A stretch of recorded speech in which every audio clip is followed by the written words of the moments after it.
Okay, here we go. We're nearing the end of January 2019 at the time of the recording. Actually, no, we're not. We're more middle of January 2019. However, regardless, the good old Athern Budd cars. Now, I don't know who thought this was a smart idea. Gosh, I've been bashed for it.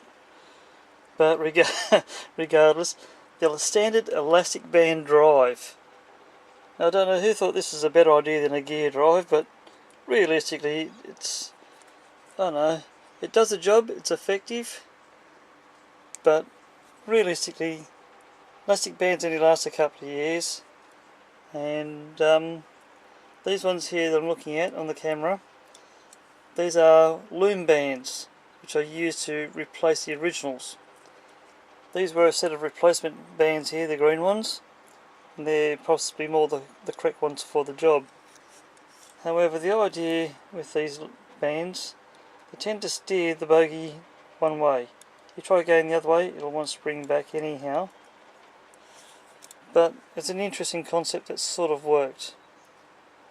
Well, I've got two of these bloody things. Actually, I've got a 4-car set, but 2 powers, 2 trailers.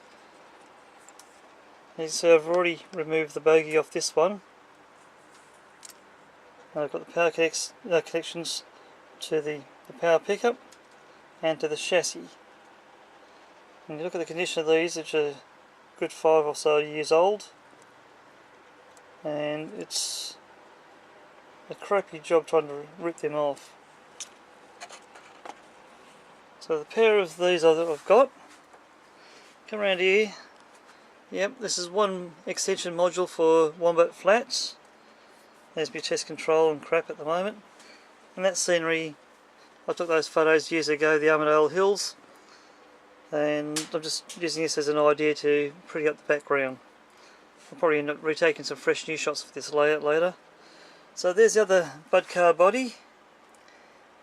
These are the 4 replacement loom bands that I'm going to be using. If we look at these sets of wheels, you see I've had to scrape the old rubber elastic band off. So that's where they've been sitting. Bogie frames, well, they've got to be separated. So in this short video, what I intend doing is showing the replacements. And to give you an idea, oops, there we are. It's too busy looking elsewhere without looking at through the camera lens. You'll notice with these drive band ideas, when you look through it, bear with me a minute, so there they are, it's a little bit easier. The elastic bands, depending which direction you go, either pull one way or the other. It's a little bit rough at the moment.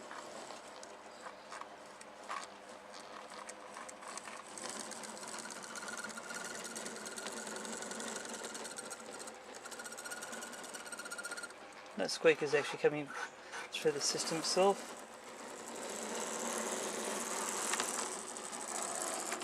At the highest speed they run alright, but low speed, I think this one's wheels need cleaning too.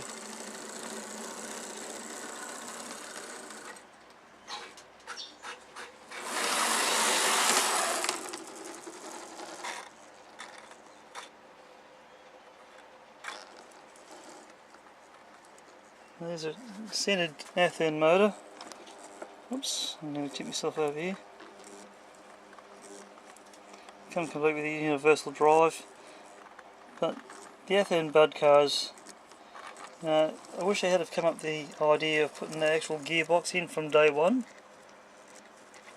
But you can buy a replacement gearbox unit that looks like an upside down slingshot. Stop that there for a moment. And the way that they sort of look, you've got to cut this, oh there we go, got to cut this stem off where the motor shaft goes, so worm gear goes onto there, and then there's a drive gear, and there's 2 sets of gears that travel down to each axle. So if you can imagine like an upside down letter Y, that is the sort of modification you're looking at. Australian Model Railway magazine several years ago, can't remember which issue. You can go into the AMRM website and look up the Athern Budd car conversion. There's a two-part issue of it for memory, and somebody's actually detailed putting the kit together. But I can't remember if that was through Northwest Shortline that did the replacement gearbox, or somebody else. I have a funny feeling it's a Northwest Shortline unit. So that's the chassis of the Athern Budd car, and then very soon I'll actually do another bit more video of actually running them with the bodywork on. For those who want to do a KD conversion, see down in here the whole gearbox idea on this, or gearbox, the draft gearbox as I call it. The whole arrangement on this, even though that's up as fairly tight as I can get it, the whole gearbox can move, well, coupling box I should call it, the whole coupling box can still pivot. But I want to change that over to a KD anyhow. Take these X2F type couplings off. The standard Tyco style coupling, which also reused by Lifelike, because Lifelike was took over what used to be Tyco. So and then Athern also used these same Tyco Lifelike type X2F couplings. So that could be another conversion for you a bit later. I'm guessing the KD number 5 would be the one to go, but hopefully I'll detail that by the end of this video if I can. If not, well, we'll leave it to another time. Back in a moment. Okay, we've changed the camera view and position. I've now reassembled one bogie. All it takes is these two little screws that you can see from the top. One goes to the pickup, the other goes to the actual bogie side frame. See the remains of the original, well, the replacement elastic band that I had on there. So this is now perhaps the third set of drive bands in about 12 years maybe, possibly longer. I got these about the mid-1990s originally. It's imperative that when we put these things back together that we work out which way around these elastic bands go. Otherwise they'll run in opposite directions. For example, if that was twisted the opposite way, that wheel would travel forwards and that one could travel backwards. Or that could be travelling forwards, this could be travelling backwards. So it's imperative that when you get these put together, you get the drive band correct here at the top. So for those of you doing a service or repair on an Athern Budd car, that's something worth taking into account, taking notice of.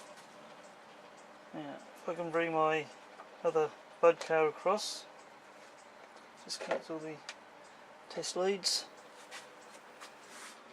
Now, okay. Not easy trying to do this single-handed and hold the camera, that is. Now with these Budd cars, before I do get this far, underneath is a locating lug, and when you do the conversion with the mechanical gearbox, some of this has to modify as well.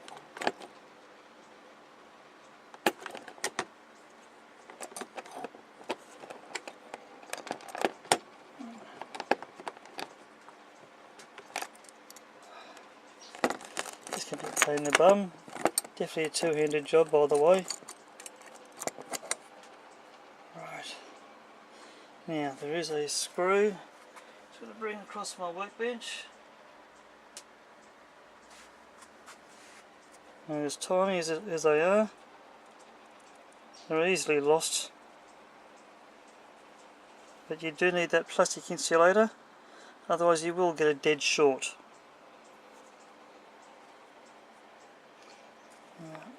Let's drop those over here for the moment on my scenery. So for this I should be using two hands. In case I'm hungry jacks, two hands to handle the whopper. For those of you watching this in America, you know it was Burger King. In Australia we know it was Hungry Jack's. Yeah, poke. Oh, that's good. A couple just fell off. Poke that one through there. Don't worry about the scenery material on there.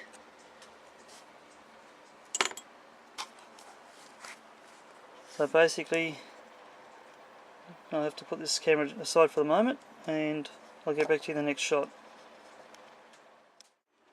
Okay, now with a different camera position, a bit of swearing cursing off camera. This pain in the arse little screw. Once you get the insulator back onto it, you get the thread started. That screw retains the bogie. As soon as it gets firm, don't go any more with it. So if you over tighten it, you will strip the thread, either on the casting or the screw. You notice why I've got these drive bands. Let's put them up here at the moment.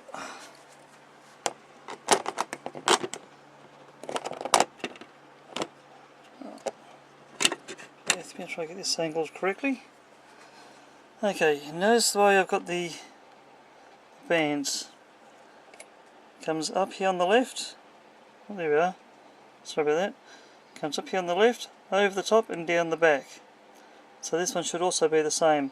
Up the front, over the top and down the back. And if you get these two, as I said previously, get it wrong, you get these wheels travelling in opposite directions to each other. The easiest way to deal with this right here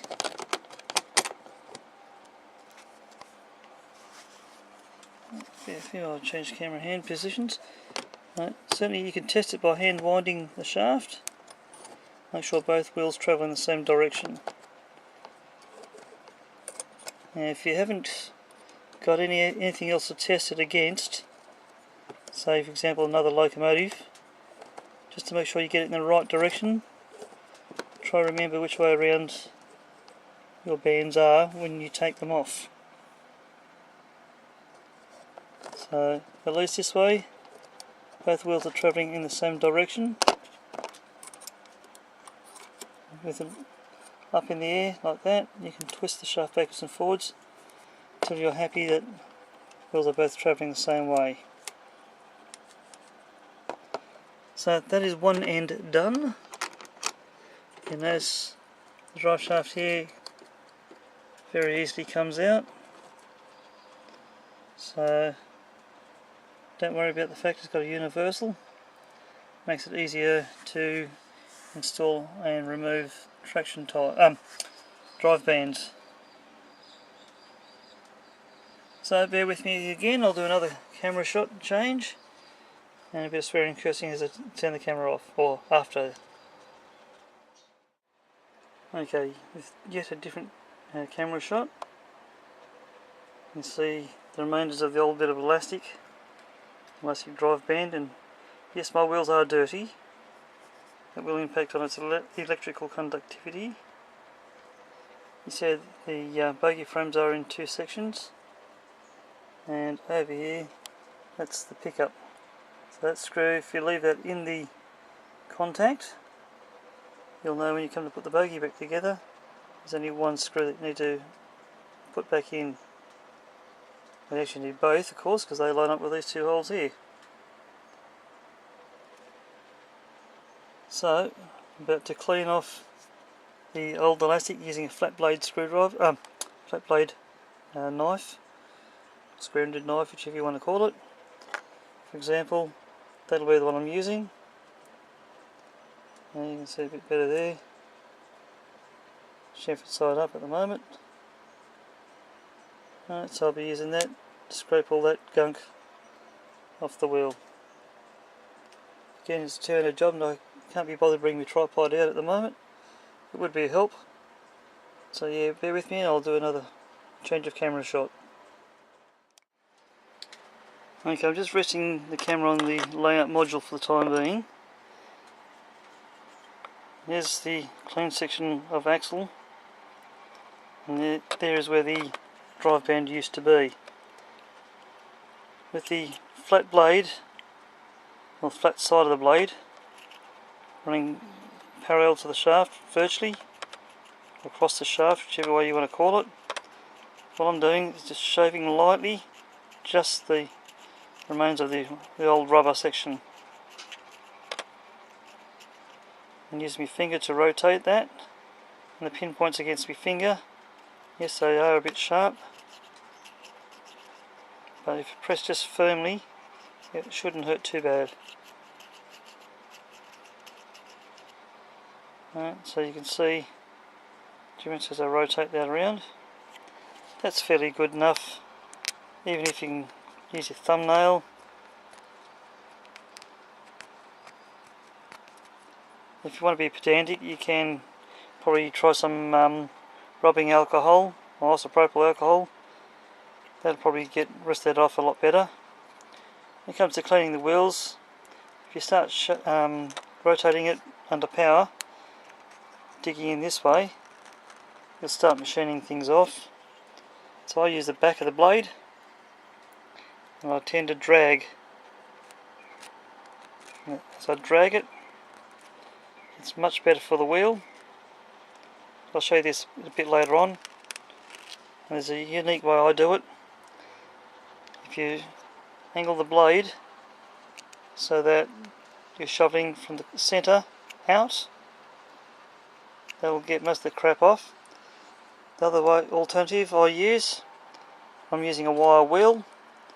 I'll bring it across into the valley, up the flange, so it's going across the wheel tread, up the flange, and flick the gunk away from me.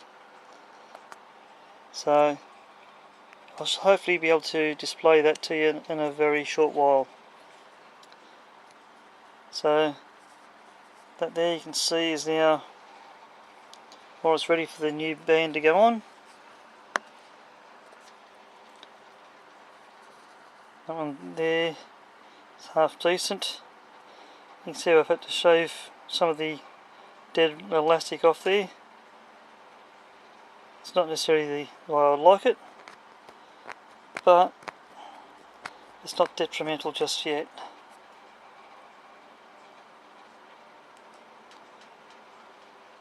Yes, I will clean these wheels very soon.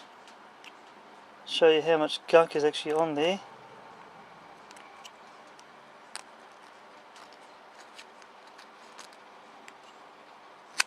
So I'm just trying to drag some of this gunk off the wheel.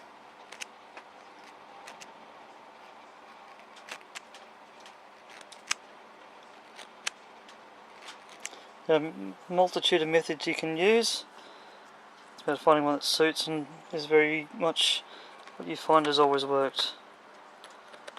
You can argue the point till cows come home if you've got any cows, but definitely see an improvement already.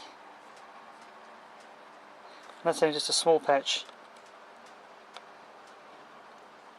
So with that, I'm about to fit the new drive bands on.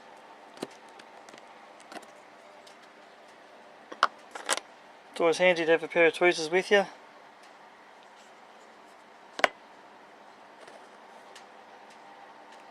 Simple as that.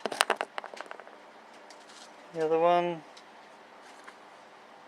simple as that. The part that is harder,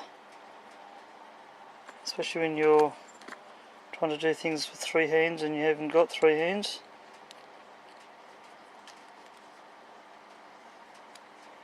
Sometimes I need four.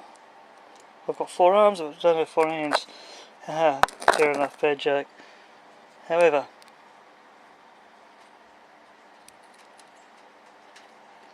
this is where things get awkward.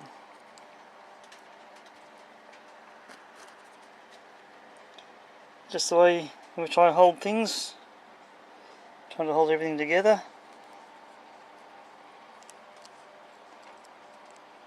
These are designed to go one way. If I do this, I'll be happy.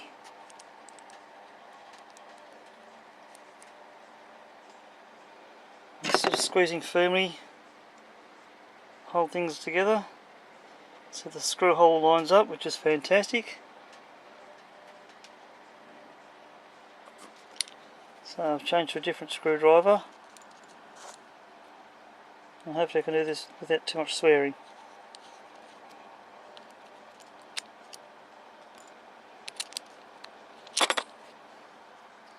Bloody insulator. Get out of me damn way. Right.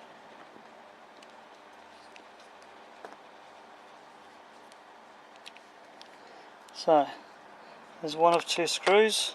My hands are out the way. Don't worry about where the drive bands are just yet.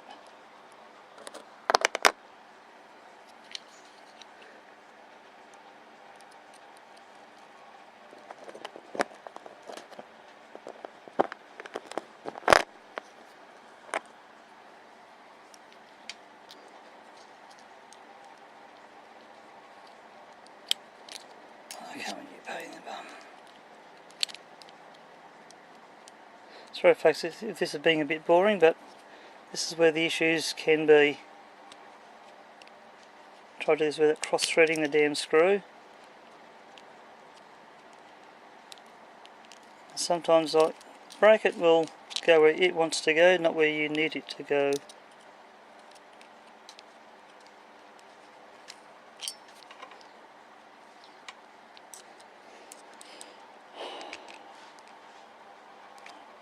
So with one firm, the other one's tightened up, and then the other one you go back to and tighten that up. So one reassembled bogie frame, a drive bogie, whichever you want to call it. Okay, with that now mostly sorted,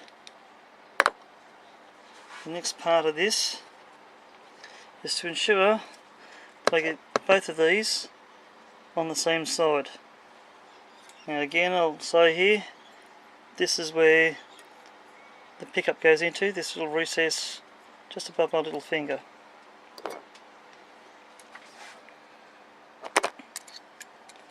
So, to get that in, you can come in at 90 degrees. Once you've got that through, you can rotate the bogie to where you need it. So locating lug there where the bogie goes into. Once that goes in place, and then put the bogie retaining screw in, which has this pain in the ass bloody insulator. When it won't go in place, that's where things become even more of a pain in the bum. Find the tweezers.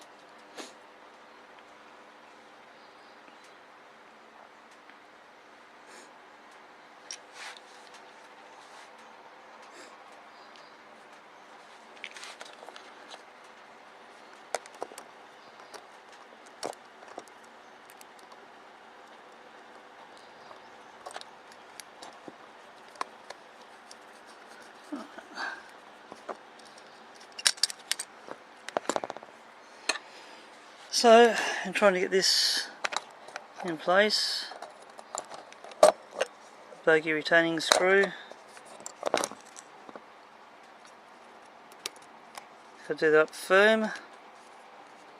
And just a smidge more. Smidge being just a fraction. Now, getting these drive bands through.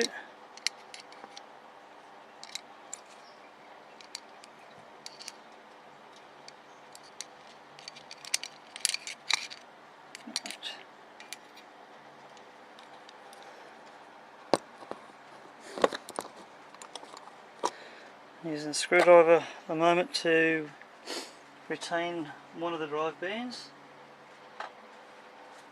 and use me tweezers in a moment. It's just a little bit out of view for you, so I shall sort that in just a moment.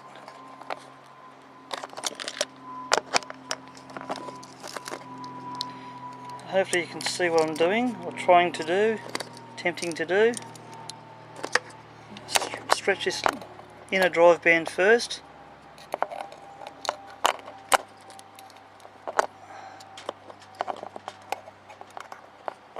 try to do this without snapping the damn thing.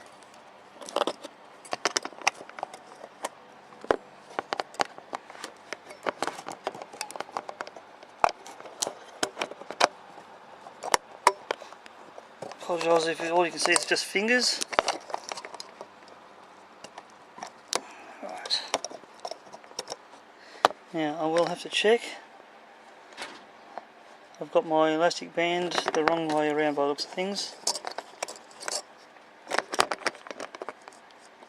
Okay, that's in reverse order.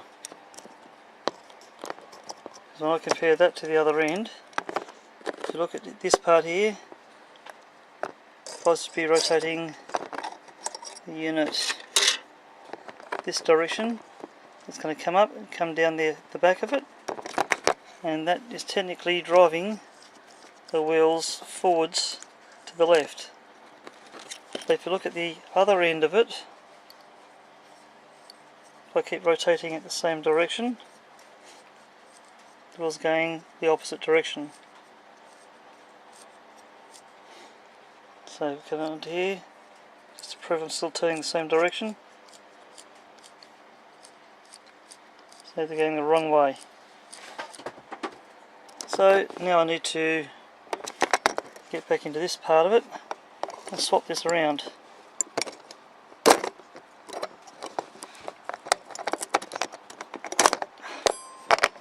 If all else fails, I was under the ball joint. Using a pair of tweezers, feed it from the opposite side.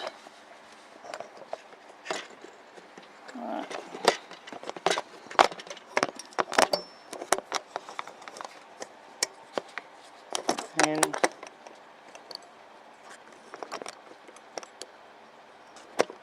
see there, that back in. So if this is done correctly, all wheels should turn the same direction. And on a check of things, yes, it is going the same direction.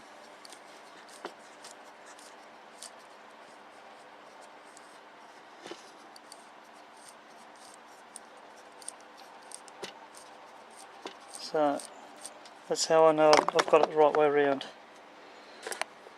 So with that, I've got to do the last remaining drive band. Anything.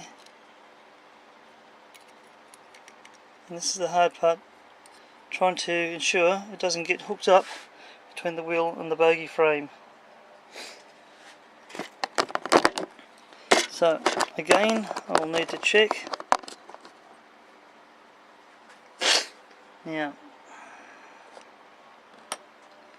shall move everything a bit.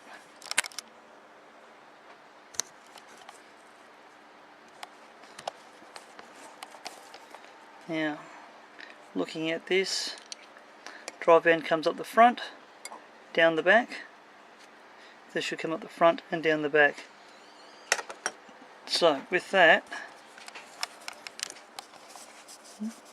if I rotate that way, or actually if I go this way, both axles should be driving the same way.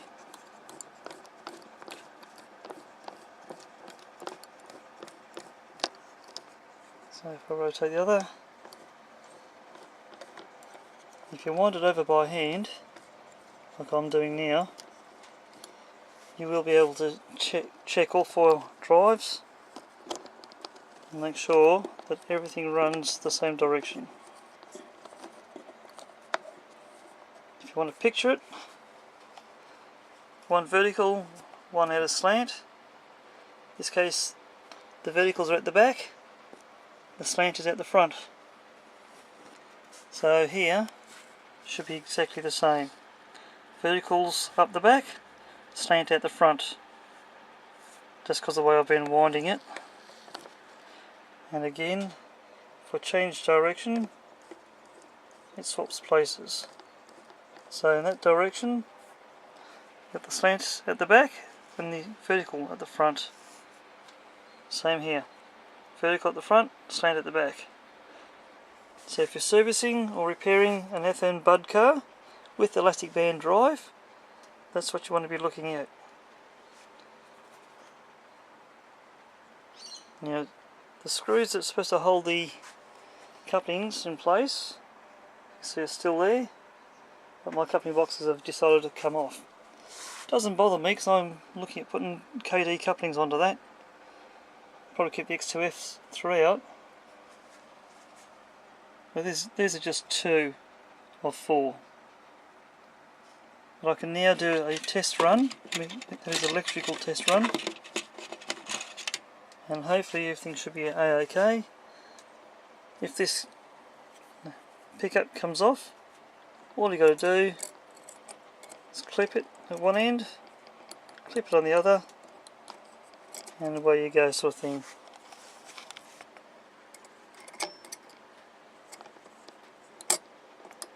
So that's clipped in, that's clipped in. Now if I slide that on up, let's have a look, make sure they both go the same way. Tell one of the clean wheels and one of the dirty wheels.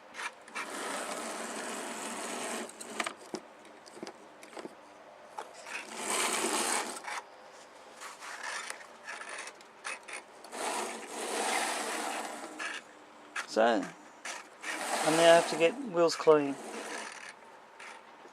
So, what I'll do, I'll take it across the other side of the workshop. I'll show you how I'm going to do it. Again, this is normally a two-handed job, so bear with me if I don't seem to keep the camera where you want it. One power lead to earth. Get the other where I need it, just to the motor. If I can do this in such a way that it can be visible for you. Power it up.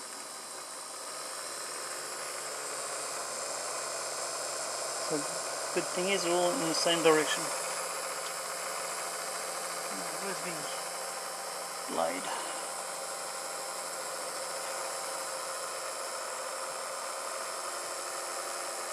Place my square in the blade. Oh, there it is. It's up on the bench.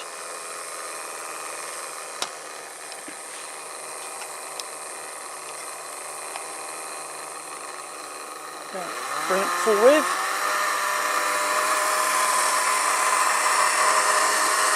And use the back of the blade and dragging it.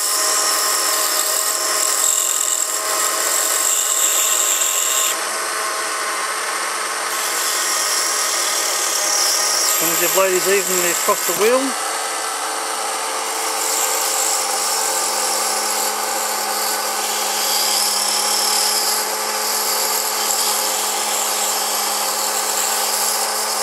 and it's one wheel clean.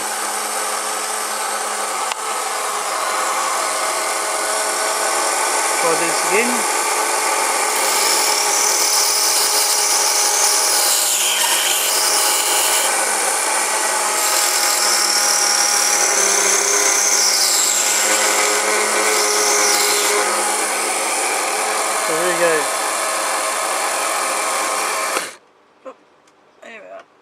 Power off, and yeah, we'll come back in just a moment. Okay, now from a different camera perspective a bit later on from the previous bit of recording, you may notice on this one here I've now fitted KD. If you've got the right height gauge unit, you set these things up properly. Now, go through this first power unit we did earlier, and this unit, which is the first one we did actually. So that's the first unit and the second unit. You'll notice at this end I have actually removed the coupling. Now, the coupling housing itself is there. what I have added is a bit of half-fill plastic. Drill the hole, that'll bring it up in height, and then as that goes over there, that can drop into place. Now I've taken the steel washer off and put a bit of plastic in its place. Again, this is going to be a bit of a tricky job with one hand. Oops, that's right, drop it down the guts, silly bugger I am.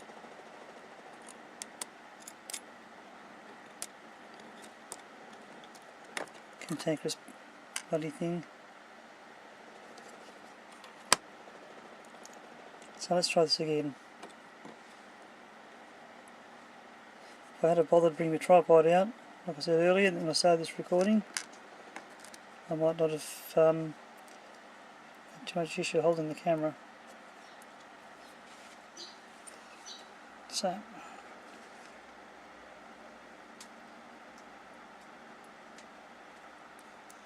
let's see how I go with this. Get too frustrated or not, I'll soon find out.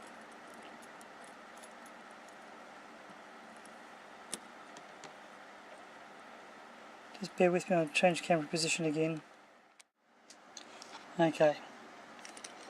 With the positioning now, got that screw nicely tightened up. Doesn't matter about this plastic not sitting proper. Now I've brought the coupling box up in height. And to do the KD conversion, I'm using the KD number 5s. Let's drag that out the way.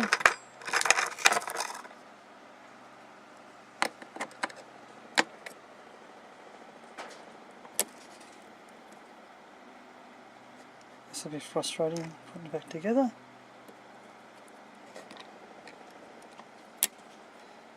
I always find it's easier to pull something apart than put it back together. So what we'll do now, so the X2F out, basically throw it away. Well, put in my spare parts collection. Now this KD, you may or may not be able to see it easily. You've got two little whiskers on it. Can't see it against there. Bear with me. Yeah, you can see the whiskers there. They're the centre alignment springs.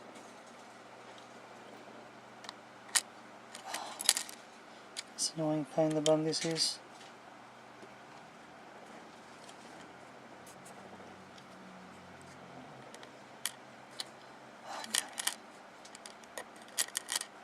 Frustrating things that don't want to stay put.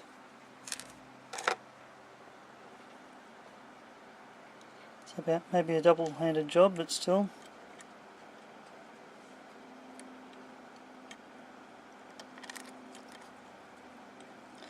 Basically it's a point of putting that bugger back into place, the cover plate on, and putting the screws back in. So while I do that, I'll stop the camera yet again. Okay, now got this started in here, tighten that one up. Now for memory it's around about half-fill plastic that I've added to the underside.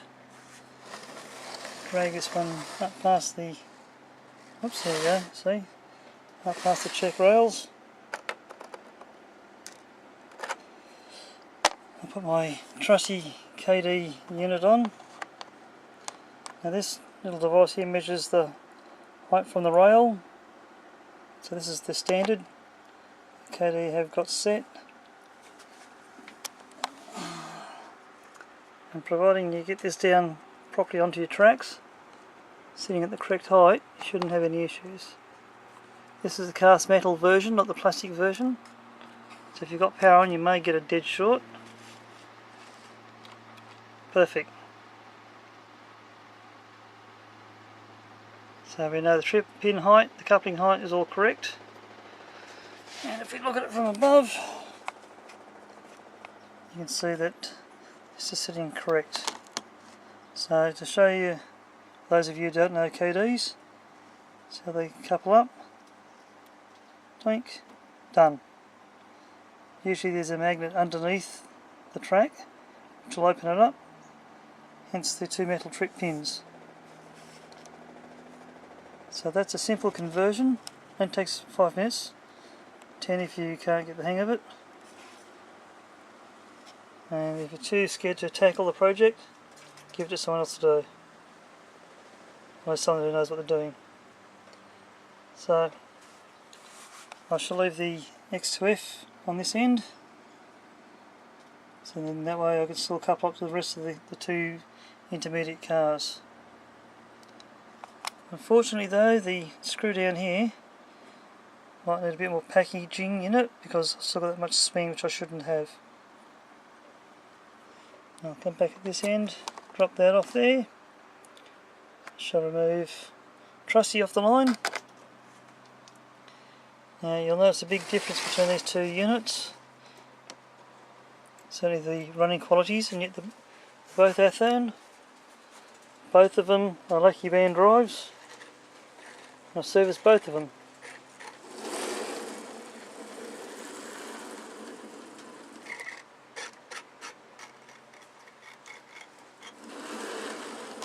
So I mean about the difference. That ride's better for some reason.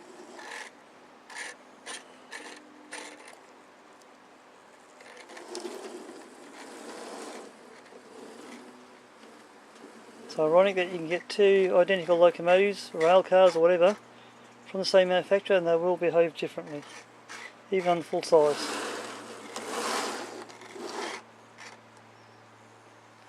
There isn't much difference except these green lucky bands, or elastic bands, whichever way you want to call them.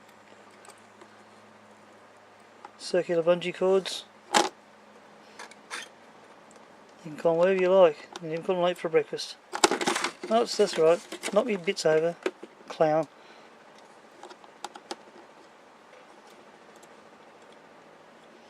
Yep, so basically there's a pair of Athern Budd rail cars on the new extension for Wombat Flats. So that's a 4-foot extension. So that's 4 foot long, 1 foot wide, and the backdrop's about 1 foot high. The printing I've got on the back is A3 size paper for those who want to print up their own backgrounds. And my new lighting is this LED strip lighting. There's 5 metres of it.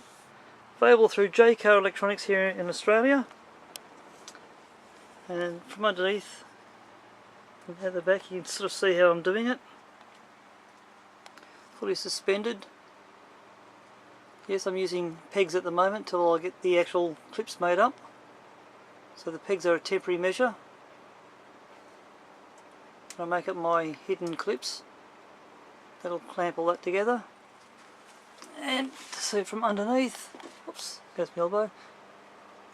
Right, so it's quite bright. And yeah, I'm using, there's 2 modules here. The bottom module is all the railway sidings, or the extension module, and that's the main fronting or frontal extension. So the 2 extensions are together, both 4 foot by 1 foot. So they have yet to be completed by the June model train exhibition for 2019. So the LED lighting, I'll reach up here in front of you. Get the hell my crap out in the way. So that's what you're looking for. Alright, so there, 5 metres. Oops, just that ugly look. And the power supply that is powering it, actually, bear with me a moment. Go to there, J-Car Electronics. That's what you're looking for. So there's a catalogue number there. That's the number you're looking for in the J-Car catalogue. That'll set you back about 50 Australian dollars. So it's virtually $10 a metre. And the power supply running it, PowerTech Plus, switch mode regulated plug pack, 2.5 amp. You get all these little right angle power adapters, little drawing to show you the unit, and some technical specs on the back. So you go through the catalogue. These are made in Cambodia. So that's the catalogue number you're looking for. So that's the plug pack that is running the lights. It's all up, about $70 odd later. I've got the power pack and lighting. And yeah, just to go look at my crap on the floor, yeah, that's the rest of the 5 metres worth of lighting.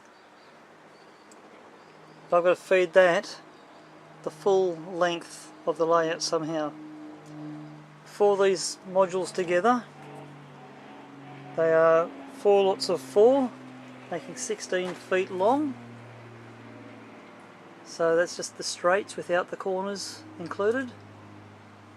So basically you're looking at about 4.8 metres worth of straight, and then the corners take you around. Corner sections for Wombat Flats, they are 3'10" by 3'10". I know it's a weird size. So basically, in order to get the 4-foot backdrop that I required, and that was the size I had to cut down to. And don't worry about the way I've got the printed paper just pegged in place, because that's not the way it's going to be just yet. So the old Armadale Hills here in Perth, all this area now, if you look at it, there's going to be a sea of rooftops. It's already half a housing estate now, but that's what it used to look like in 2009, 2010. So these are shots that I actually took. So if you want to create your own backdrops, find an area that suits your railway, take the photos and get them printed up on A3 size. Don't worry about this loco here at the moment. It was an American Pacific. I've started building a new tender for this one. That'll become Australian when I'm finished. Smoke box door was missing when I got the loco. Somebody stuck a British smoke box door on the front. This just didn't look right. But that's neither here nor there, because that's a future project. Maybe sometime later in 2019, I don't know. There's more work to be done on this section. I've got to finish doing all the detail underneath this bridge. And yes, that's real jarrah running underneath the plywood. I'll move this stuff out the way for you. All that is balsa wood. It's been scribed with a pencil. Matchsticks used over the top. 2 lots of Humbrol grey, dark and light. Number 5 is one of them. And I've even tried putting the jarrah structure underneath. And that runs full length all the way through. So there's a lot more scenery still to go. That's roughly how it's looking at this stage. So I've got 4 to 5 months to get trees and bushes and everything on here and get it finished. Well, I shall leave it at this. This video is more so about these RDC Budd cars. So at least now, hopefully you'll have a better idea. In Australia, through Kmart, Big W, places like that, you can get these loom beans. And I'm not too sure what size they are, but certainly you should be able to find a set that's very close to it. So for those of you trying to do these repairs, at least have a look at your local shops and see what you can find in the way of lucky bands that'll suit. Good luck with your modelling, I'll catch you later.